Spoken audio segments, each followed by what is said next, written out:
en action. Tu filmes sur le terrain, tu partages tes impressions. Oh David, Taskiller 85 en force. Yep les amis, bienvenue, welcome avec Taskiller 85. J'espère que tout le monde va bien sous cette chaleur. Aujourd'hui, j'ai testé pour vous la Morator S1 2 roues motrices. Bon allez viens, sois pas timide.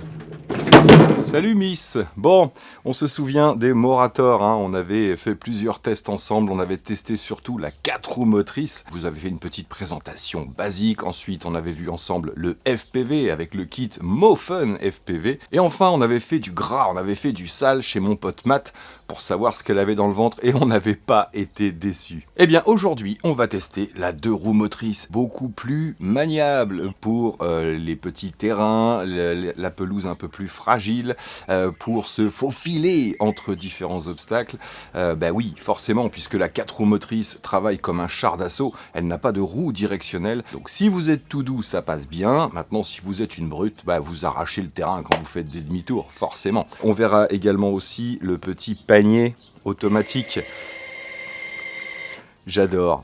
Elle est ferme, ça fait courant d'air. Vite fait, je vous rappelle les tarifs de base. Il existe 3 versions de la 4 roues motrices. La S1 4W 18 ampères, donc bon pour 4500 m² de terrain. Il l'appelle la 100%, donc des pentes de 45 degrés, est à 5567 €. Et la même avec la batterie de 12 ampères, donc pour 3000 m², à 4967 €. Et celle-ci est proposée avec les roues d'origine, plus les 4 roues tout-terrain déformables. Ensuite, on a la même en 18 ampères et en 12 ampères, mais 85%, donc un peu plus de 40 degrés de pente. Et celle-ci est à 5199 € avec des roues plus larges que celle d'origine. Et enfin, celle qu'ils appellent la 75% pour des pentes d'environ 35 degrés, 4249 € et à 4849 € en 18 ampères. Et enfin, il existe la S1 2 roues motrices en 12 ampères à 2999 € et la 18 ampères à 3649 €. Il y a de nombreuses pièces détachées et accessoires, lame, batterie, roue, panier automatique, lame spéciale, les roues tout-terrain, bref, le chargeur. On va même pouvoir faire du déneigement, du ramassage de feuilles, du remorquage, etc., etc. Donc ça, c'était pour les packs et les tarifs d'origine. Je sais qu'il y avait une promo jusqu'au 28, mais peut-être qu'elle va durer un peu plus longtemps. De toute façon, je vous mets les liens dans la description avec des coupons si j'en ai. Ouais, j'avais des petits coupons pour Morator. Le pack à 2999 passe maintenant à 2699 €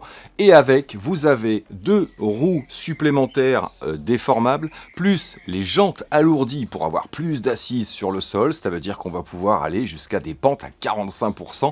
Elle est bien sûr, vous allez le voir, livrée avec des roues de base, j'ai envie de dire, pas exactement les mêmes que sur la 4 roues motrices standard, mais des bonnes petites roues qui ont tendance quand même à patiner si le terrain est difficile, on va le voir ensemble, et également 2 lames, en plus de la lame de base standard, vous aurez également une lame mulching offerte avec ce nouveau pack. Donc, un pack moins cher, mais avec plus d'articles, ça fait plaisir. Tout de suite, on voit l'unboxing, la mise en route, et on revient juste après. Voilà ce que vous recevrez avec le kit Morator 2 WD, une paire de roues déformables, et hop là, des petites jantes en fonte qui vont venir s'installer sur les roues de façon à lester l'arrière de la machine pour plus de traction. Comme d'habitude, le petit démarrage rapide. Waouh! Toujours notre petit transfo Morator de 600 watts. Les roues folles, cette fois-ci pour la 2 roues motrices, donc un caoutchouc bien dense, mais légèrement souple aussi. Ouais, bonne qualité de produit. Roues un peu souples, avec du crampon, mais beaucoup moins large que les roues déformables. La petite notice, pas besoin. Deuxième roue, le support du panier. Le panier, ah, cette fois-ci, ça a l'air d'être écrit à l'endroit. Notre petite radiocommande, on l'avait déjà vu. Câble USB-C vers USB-C ou vers USB-A pour la mise à jour du produit s'il y a besoin. Clapet arrière, une des rares choses qu'on aura à monter sur la machine. Le petit kit d'outillage. Voilà. Donc la batterie est déjà installée. 56 volts, 12 ampères. Toujours un gros bébé. Hop. Le petit kit pour le mulching, toute la petite visserie pour les roues, ainsi que pour le bac arrière.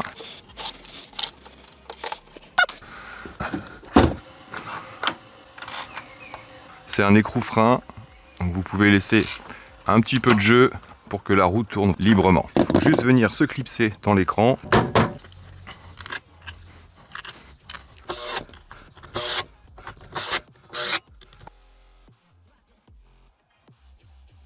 Et voilà, toujours aussi simple à assembler bien sûr.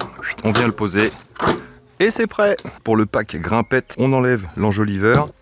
C'est énorme. Ils nous ont mis de la plus grosse vis pour venir sécuriser l'ensemble. Le code PIN c'est toujours 88888 normalement. Donc bien sûr, il vous explique un petit peu comment ça fonctionne. Donc là, nous, on le sait déjà. Ok, je viens connecter ma batterie et je maintiens le bouton Power. On est directement connecté. On va tout de suite aller dans les settings, mettre en français. Et là, autant vous dire que la machine est prête. Super rapide pour la mise en route. Pour les mises à jour, vous connectez le smartphone directement à la radiocommande. Tout se fait automatiquement. Avant, j'avais un petit upgrade vert marqué tout en haut. Donc là, tout est terminé. Vous savez que je peux pas m'en empêcher. Hein. C'est parti! Quand je vous dis que ça prend pas trop de place dans un garage. Tac! Vous voyez la place que ça me prend, même avec 2 Morator. Donc vous l'avez vu dans l'unboxing, moi j'avais pas encore reçu parce que c'est un ajout qu'ils ont fait, donc on recevait les lames après. Maintenant dans le pack vous recevez tout ensemble. Les lames seront incluses dans la boîte directement avec les 2 roues d'origine, plus les 2 roues déformables, plus les jantes alourdies. Tout ça dans le pack maintenant pour 2699 €. Bon, vous avez vu, la mise en route se fait plutôt rapidement, mise à jour, etc. C'est très facile. Je vous envoie mon premier test le jour où je l'ai mise en route et je vais vous rappeler quelques specs en même temps. Lame en marche. Soyez prudents. Donc c'est toujours une livraison express gratuite en 3 à 7 jours, politique de retour de 30 jours et une garantie de 2 ans. Elle pèse 56 kg, elle mesure 1,02 m par 66 de large par 43 cm de haut, châssis tubulaire en aluminium soudé au laser, disque de coupe en acier embouti de grade DC06 de 53 cm, la puissance du moteur de coupe est de 1985 watts jusqu'à 8 Nm, les pales font 51 cm, donc grosse largeur de tonte, recouverte de tungstène et adaptable à beaucoup de terrain, herbe dure, herbe haute, lame de mulching, aspiration, bref on a de quoi s'adapter à tout type de terrain. La vitesse de la tondeuse au max va à 5,4 km/h, donc avec une batterie de 12 ampères-heure jusqu'à 2000 m² à l'heure, donc environ 3000 m² par charge. Elle se charge en 70 minutes avec le chargeur fourni, je vous rappelle qu'il envoie jusqu'à 600 watts, et donc une autonomie jusqu'à 1h30 avec la batterie 12 ampères-heure. Sa hauteur de coupe est réglable d'environ 4 cm à 11 cm, bien sûr elle résiste à l'eau et au nettoyage au jet. La radiocommande, on l'avait vu ensemble, 5 millisecondes de latence, écran tactile de 320 par 480 avec une batterie 3V6 2550 mAh, donc chargée en 3 heures pour environ 8 heures d'autonomie. Et on l'avait vu, la portée est énorme. Elle a un système de refroidissement d'air avec des ailettes de dissipation thermique, donc vous pouvez tourner dans toutes les conditions de température et d'humidité, même extrême. Et enfin, elle a un niveau sonore de 63 décibels. Donc comme vous pouvez le voir sur ce premier test, elle fonctionne parfaitement bien, elle est très maniable, bien évidemment pour se faufiler dans les petits recoins, mais j'aime un petit peu moins ces roues qui sont fournies avec et qui ont tendance à gratter un petit peu, que ce soit dans du gravier, du terrain un petit peu meuble, difficile. Elle n'accroche pas énormément, mais sinon sur de l'herbe, de la pelouse, elle se débrouille super bien, bien sûr. Bon, comme d'habitude, on va pas palabrer. Pendant 107 ans, je suis en train de cramer. Même si je suis à l'ombre, je suis en train de fondre. C'est hallucinant. Comme d'habitude, je vous envoie tous les tests que j'ai pu faire avec le panier automatique, le mulching. Je suis retourné chez Matt et ouais. Et là, on s'est amusé un petit peu. Encore une fois, ça nous a permis de comparer les deux machines.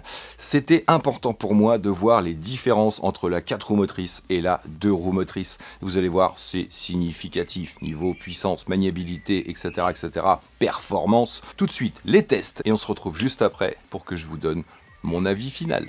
Bon, premier test avec le gros panier Morator automatique, donc moteur 48 volts, le piston et le boîtier d'alimentation. La petite poignée sur le côté droit, je viens clipser tout simplement dessus. Bon, on va faire une petite égalisation sur le terrain. Donc rien à faire une fois que vous avez connecté le panier. Automatiquement, ça se met sur le bouton C1. Donc j'ai juste à cliquer en fait pour lancer une ouverture. À tout moment, je le stoppe pour redescendre. Je le stoppe pour repartir. Et on va même pouvoir secouer un petit peu. Donc on va mettre sur 2, environ 5 cm de haut. Le panier se gonfle bien. On peut vraiment la manier comme on veut. Le panier qui est légèrement surélevé derrière, ça permet de passer quelques obstacles au ras du sol.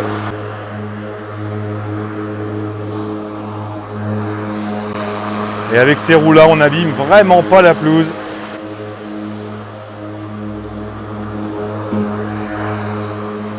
Ah, quand le terrain est bien droit, La machine va bien droit aussi. On n'a pas de déport. En marche avant. Bon là on a juste égalisé mais j'ai vraiment envie de tester. Je me suis mis une petite bâche qui va bien. Tac. Et j'envoie. Ah, regardez ça. Tac. Et petite secousse. Là, allez, c'est parti pour la suite. Bon bah avec celle-ci, 2 passages suffisent pour cette petite bande là. Donc demi-tour gauche, tac, et je valide. Hop. Et elle s'est remise à la moitié de l'autre trace en fait. Ok, on va essayer dans ce sens-là et vous allez voir que ça abîme pas du tout la pelouse. Donc là, demi-tour droite, tac, et je valide. Hop là, et elle se remet en place, on n'a plus qu'à partir en marche avant. Donc là, on va venir au contact du poteau. Ah, je peux pas, j'ai les ultrasons.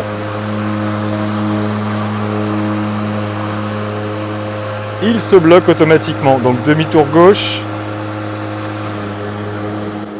Hop, et elle laisse la place pour le panier à l'arrière quand elle fait son demi-tour, c'est fort quand même. Elle avance légèrement, regardez, demi-tour droite.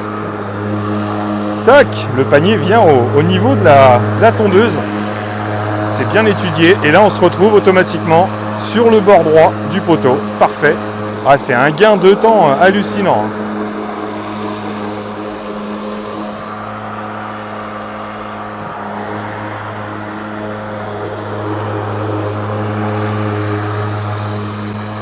Ah, elle tient bien sa trajectoire quand même, il n'y a pas de souci.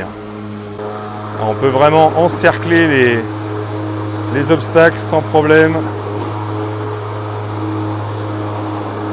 Et voilà. Vous voyez, on n'abîme vraiment pas la pelouse avec cette 2 roues motrices. Bon, j'avais pas grand chose, mais c'est normal, c'était une égalisation. Donc, perfect. Pur truc de feignant. Bon, on va tester la petite lame de mulching, donc vous avez bien l'indication côté herbe ici, ne la mettez pas à l'envers surtout, sinon vous allez pousser l'herbe vers le bas. Clé de 15 sur celle-ci, c'était du 13 sur la 4 roues motrices. Tac. On déverrouille dans le sens normal du dévissage, et on a des petits crans à respecter. Donc facile comme tout à changer. On récupère la petite forme, on vient se caler, et il n'y a plus qu'à. C'est simple comme bonjour. Donc facile également pour entretenir, nettoyer, graisser un petit peu, pourquoi pas. Tac, et ça suffit, c'est parti, mulchage. On n'oublie pas le petit accessoire. Vous voyez, 6-7 cm. Donc on va se mettre à 4 cm 8, donc 5 cm, ce qui correspond à la position 2 sur la machine. Tac. Est-ce qu'on peut faire de l'artistique? Là, on va commencer par ici et on va se faire un petit cercle.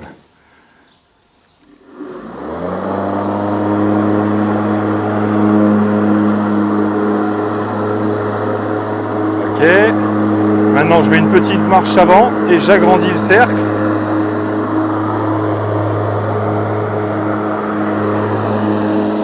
Regardez, j'agrandis le cercle. Je mets un petit peu moins de virage et un peu plus de marche avant. Et voilà, et on peut carrément se faire de l'artistique. Faire des ronds dans son jardin par exemple. Bon ben voilà, en gros 12 minutes chrono pour mes 75 mètres carrés, 80 mètres carrés. C'est propre, c'est régulier, mais surtout c'est un gain de temps énorme. Voilà, nickel. Ah, il n'y a vraiment pas grand chose qui accroche dans cette cuve. Hop, la boîte à mulch. Allez, c'est imperfect. Bon, salut Matou, de retour sur ton terrain. On se retrouve chez Matt, vous savez, le paysagiste. Il a vraiment le terrain adéquat. En plus, je ne sais pas si vous voyez, mais on a des super petites fleurs derrière.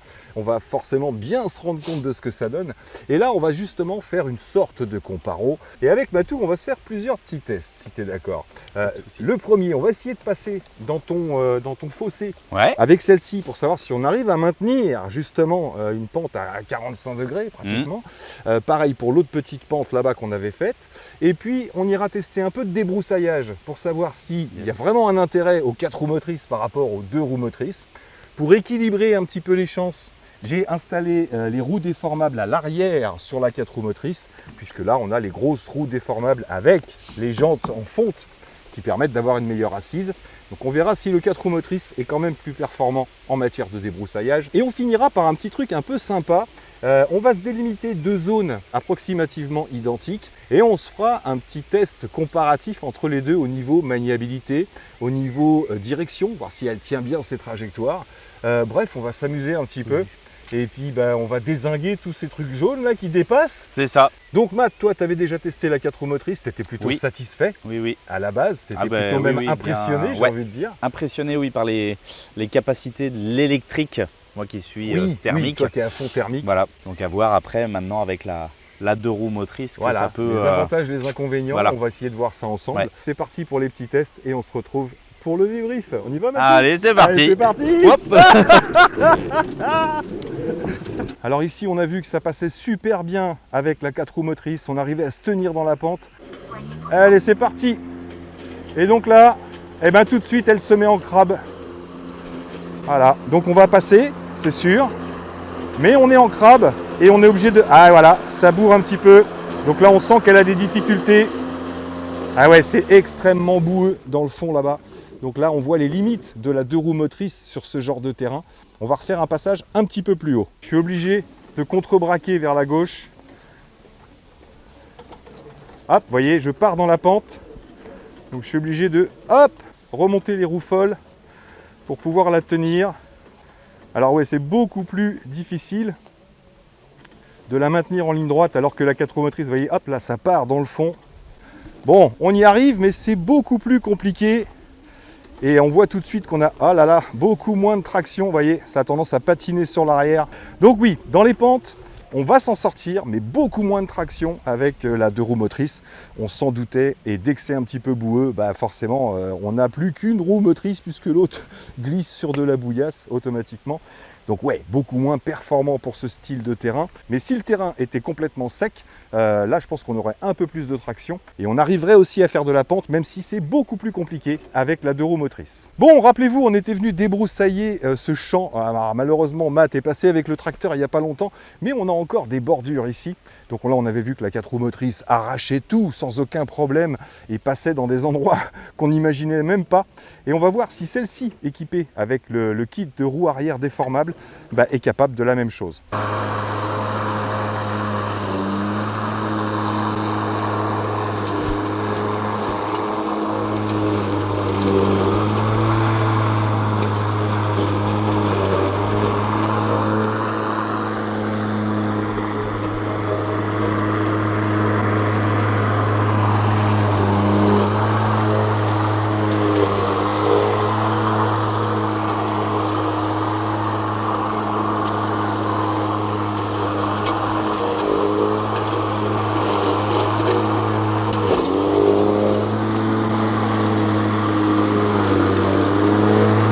Bon, elle se débrouille plutôt bien.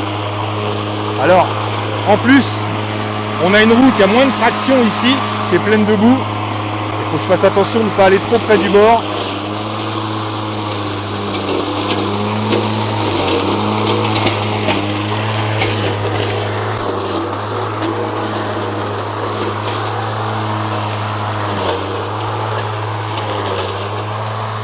Bon, et en matière de débroussaillage, tant qu'on n'est pas sur de la gadoue, je pense qu'elle fonctionne plutôt pas mal. Dès qu'il y a de la traction pour les roues, j'avoue que le kit de roues déformable sur l'arrière avec le poids supplémentaire, là on a quand même une très bonne traction. Donc oui aussi pour le débroussaillage par rapport à la 4 roues motrices. Encore une fois, pas sur un terrain gras où là on aura besoin des 4 roues, mais là ça marche plutôt pas mal. Qu'est-ce que t'en penses? C'est parfait.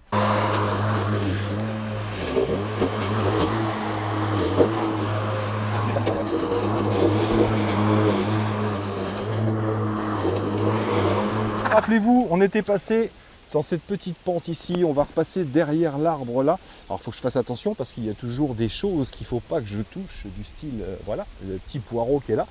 Mais là on va pas mettre la lame en route, c'est juste pour voir si ça tient en pente et si on arrive à manœuvrer. Donc on va rentrer par ici. Là c'est pareil, un petit peu plié, il ne faut pas que je touche. Alors hop, vous voyez, là ça bloque un peu. Donc j'arrive à me faufiler. Donc là ça pourrait passer. Et vous voyez, je suis en crabe, hein, automatiquement. Hop là, vous voyez, là, je peux difficilement me replacer. Je suis obligé de ressortir pour éviter ce petit poireau qui ressort là. Essayer de remonter. Et là, c'est un peu plus compliqué. Ouais, je ne pourrais pas passer sans abîmer le petit poireau qui est là. Et vous voyez les limites de la 2 roues motrices. Donc là, on passe bien en pente. Et là, il faudrait que je passe derrière. Mais c'est compliqué. On arrive à passer. Mais c'est beaucoup plus dur à manier à cause des 2 roues motrices. Hop, qui m'emmène automatiquement dans la pente.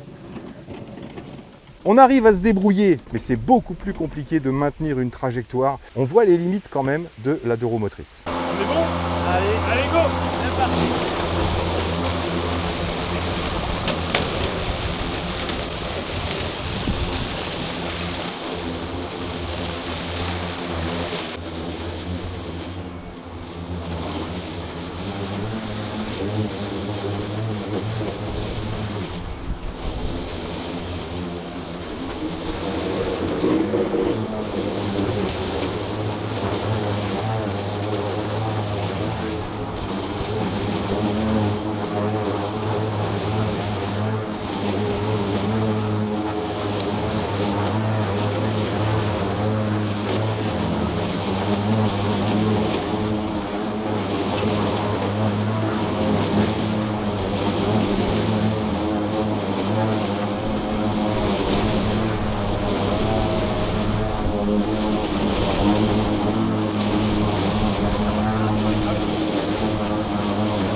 Bon, bah comme vous l'avez vu, il n'y a pas photo, elle est un petit peu moins rapide. Alors Matt m'a dit aussi, bon c'est vrai qu'il était plus sur les extérieurs à chaque fois, tu as moins mordu que moi à chaque fois sur le... Voilà, et tu es un petit peu moins J'ai pas habitué. la maniabilité que tu as. C'est ça, C'est clair. la dextérité Ouais, de exactement. de la radiocommande. Tout à fait. Mais on s'est rendu compte quand même, je pense sur les images, de la puissance et de la rapidité de la 4 roues motrices. Donc je vous l'ai dit, on est un petit peu moins rapide. De toute façon, on va se faire une petite course. C'est ça. Un petit peu moins rapide avec la 2 roues motrices. Par contre, qu'est-ce que tu as pensé de la maniabilité et de l'utilisation? Bah c'est hyper maniable parce que c'est vrai que d'une main, tu lui fais faire son demi-tour. Ouais, Limite, tu reviendrais sur le trait que tu viens déjà carrément. de coupe que tu viens déjà de faire. Pour le coup, avec les roues folles à l'avant, peut-être plus long en temps d'adaptation que là où ça va tirer droit. Une fois Alors, on s'est oui, mis quand sur tu une... veux, ouais. parce que là, on est sur du tirage droit, comme tu viens de le dire. Oui, ben oui. Après, voilà, celle-ci est plus Ouais. adaptée pour faire des petits arrondis, C'est ça. Et puis c'est de ne clair. pas abîmer le gazon. et au sol. surtout de ne Ouais. pas abîmer. Voilà, parce que moi, en plus, je faisais des petites marches avant, marches arrière pour réguler. Mais bon, c'était très sympa, ce petit Grave. concours. Prêt? Go! Je suis parti un peu de travers au début. Ah, je te rattrape, je te rattrape. Je gagne, je gagne. Yes! Bien vu. J'arrive, j'arrive. Le Mario Kart.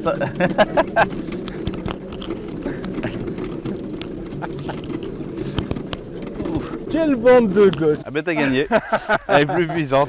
Donc ouais, plus de puissance sur la 4 roues motrices, on le sait, plus d'arraché, etc. Bref, on va voir ça dans le débrief. Donc j'ai envie de laisser parler Matt. Sur la 2 roues motrices, c'est plus fin au niveau des... quand on va devoir contourner ou prendre des virages. Où là c'est vrai qu'avec les roues folles à l'avant, on va pas du tout abîmer le terrain. C'est surtout ça. Ouais. Voilà. Ah là, Donc sur, même si on a les roues déformables, donc les gros crampons, justement le fait d'avoir une bonne adhérence, on n'a pas cet effet de drift, on n'a pas cet effet de glissement C'est ça. qu'on a avec la 4 roues motrices. On va pouvoir, oui, suivre des arrondis, par exemple, des parterres de fleurs, etc. Donc on va faire un travail beaucoup plus méticuleux. C'est ça, Avec beaucoup la plus 2 roues soigneux, motrices. ouais, on va pas abîmer ou arracher le gazon. Après, ouais, sur les pentes, on a vu que ouais, voilà, ça... Ce qu'on peut dire, c'est qu'on sera amené automatiquement à travailler de travers dans une pente parce que avec les 2 roues motrices, ouais, forcément, on a beaucoup moins d'accroche et on a un peu moins de puissance et de vitesse Ouais. d'exécution avec la 2 roues motrices. C'est Automatiquement, on a 2 moteurs de plus sur la 4x4. Donc automatiquement, oui, on a plus de vitesse, plus de couple, plus de puissance au c'est final. ça. Si on doit attaquer des pentes, pour moi, c'est clairement de face.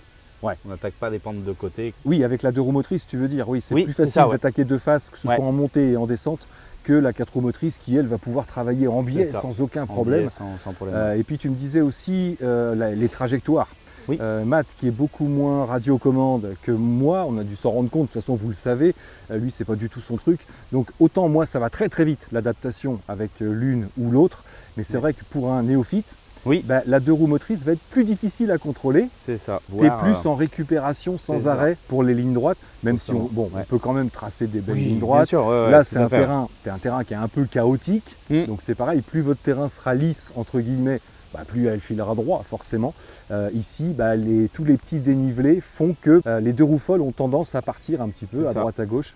Donc on est plus en récupération Ouais. qu'avec la 4 roues motrices sur laquelle on met marche avant. Vous mettez les 2 roues dans la trace de la roue d'avant et ça Du part gras. directement. c'est ça. Quoi. Par contre, pas déçu du tout quand même au niveau de la puissance parce que Ah c'est clair. Ouais. on va pouvoir faire un peu de débroussaillage. Ouais. À partir du moment où le terrain n'est pas gras, parce que dès que c'est gras, on le voit encore ici, c'est vrai que même les roues déformables, si elles se remplissent de boue, au bout d'un moment, on n'a plus de traction. Alors que sur une 4 roues motrices, on aura toujours cette assise qui fait que voilà, il faut vraiment que ce soit liquide pour Oui, perdre la plus traction. bouger, ouais, complètement. Globalement, si je devais en fait les caler dans des catégories, la 4 roues motrices, on va rester sur tout ce qui est débroussaillage, grande surface, parce qu'en plus du fait de sa rapidité, Bien sûr. on va perdre moins de temps. Donc plus de puissance, plus ouais. de rapidité. C'est ça. Ouais. Là où sur la 2 roues motrices, on va plus être sur du jardin. Sur du Jardin de sur- particulier où on va quand même venir limiter au niveau surface. Mais on va pouvoir faire du contournement d'arbres, donc tout ce qui est ornemental. On va beaucoup moins abîmer le terrain C'est aussi ça. avec la 2 roues motrices. Même si on a l'impression que c'est la même machine, puisque c'est la même machine malgré tout, Complètement, ouais. 2 utilisations vraiment différentes, Différentes, de l'une à mais l'autre. qui peuvent être complémentaires si la personne a différents types de C'est ça, terrain. en ou fonction, ouais. en fonction de son terrain de toute façon. Je reste toujours convaincu, moi qui ne suis pas du tout électrique, que ça reste des bonnes machines et que niveau puissance, elles font le boulot. Bonne puissance, bonne Ouais, efficacité. c'est ça. Et puis, Merci beaucoup Matt. Salut! Bon, ça y est, vous avez tout vu. Ah, tu ventiles un petit peu. Ouais, je vous reparle du panier vite fait. Là, il est en promo, je crois, à 670 € à peu près au lieu de 680 et il est vendu avec 3 lames. Facile à monter, facile à installer. On est au comble de la fainéantise, entre guillemets. C'est vrai que c'est super pratique pour les gens qui font des allergies, par exemple, qui veulent pas être au contact direct de l'herbe, etc. Vous installez des rampes ou une planche, vous pouvez monter directement pour vider ça dans un compost ou un conteneur. C'est vraiment un plus. Grosse qualité, encore une fois, sur ce panier. J'ai été vraiment agréablement surpris. Hop, le fait qu'on puisse l'arrêter, reprendre à tout moment, c'est vraiment bien fait. Et il a également un capteur de panier plein. Donc vous êtes au courant directement sur la radiocommande. Dès que le panier est un peu trop plein, vous allez vider, basta, c'est reparti. Au final, qu'est-ce que je pense de ces Morator? Oui, c'est une niche, oui, c'est cher, mais tout est relatif. En même temps, c'est du bon matériel, c'est super costaud. Donc c'est vraiment un produit, oui, encore une fois, très spécifique pour les professionnels, bien sûr, comme Matt,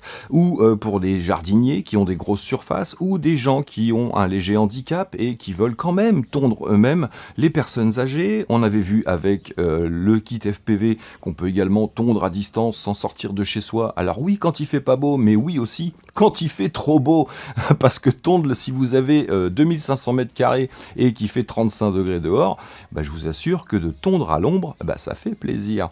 Bref, énormément d'utilisation, vous vous en doutez bien. Il n'y a pas de fil, il n'y a pas de station RTK, il n'y a pas besoin de Wi-Fi, de Bluetooth, il y a besoin de rien. Voilà, vous la sortez, elle fonctionne directement et c'est vous qui gardez la main sur la tonte. Il y a beaucoup de robots tondeuses qui font un excellent travail, Mamotion, etc. Maintenant, c'est des produits complètement différents et on sait que ces produits-là ne sont pas infaillibles. Ils peuvent oublier un endroit parce que, les évitements d'obstacles, etc., etc. Alors que là, c'est vous qui gérez du début à la fin, bien sûr. Donc, des produits que j'ai pas envie de comparer. Même si certains robots tondeuses sont aussi chers, voire plus chers que ce genre d'engin. Donc, facile à utiliser, facile à ranger, vous l'avez vu, hein, debout dans un garage ou autre, ça prend beaucoup moins de place presque qu'une tondeuse basique, facile à nettoyer, facile à entretenir, garantie, vous avez les pièces détachées, bien sûr c'est pas super intéressant pour vous à part pour le fun entre guillemets si vous avez 100 mètres carrés de terrain, parce que 100 mètres carrés de terrain avec ça c'est 5 minutes. Donc voilà les amis, j'espère que cette petite vidéo vous aura plu, merci encore à Morator de m'avoir fait confiance et de m'avoir fait découvrir ces produits-là. J'ai hâte de voir les prochaines évolutions chez Morator. Donc voilà, merci à tous d'avoir suivi, merci encore à vous d'être là, et moi là-dessus, il me reste plus qu'à vous dire surtout, portez-vous bien, prenez soin de vous et des autres, marchez à l'ombre, hydratez-vous, t'as vu? Et à très bientôt dans mes vidéos. Allez, ciao ciao! Ah bah il était temps que j'arrête, t'as vu?